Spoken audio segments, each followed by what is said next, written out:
Mapagpalang araw po mga kapatid sa pag-iibon.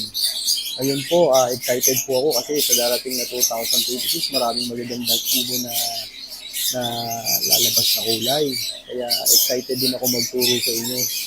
So, gusto ko sanang magturo na parang breeder to breeder lang, parang nagkukwento lang ako sa inyo. Pero may mga iano akong ibon para mas madali. Ha? Kasi katulad ngayon, lalong-lalo na sa mga Lutino, may mga hawak ng ino. May surpresa din ako sa inyo.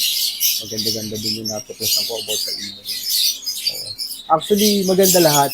Lahat. Halos lahat ng ibon, sa tingin ko mabubuhay dahil dito sa maganda nating pag-aaralan. Oh, ayun. Maya-maya, simulan ko na kasi inaano ko lang yung ibon para maintindihan nyo. Habang nagsasalita ako, iharap ko din yung ibon na parang ikinukwento ko lang sa inyo. So, ang gagawin natin muna ngayon, yung istorya muna ng ibon, papakita ko muna sa inyo para malaman nyo kung ano nangyari na sa atin ngayon. Kung paano yung unang ibon, tapos papakita ko lahat sa inyo, sandali lang yun. Parang nagkukwento ako pero nagtuturo. O sige, antabayanan nyo ako mga kapatid sa pag-iibon. Ayusin ko lang yung mga ibon. Okay? Sige.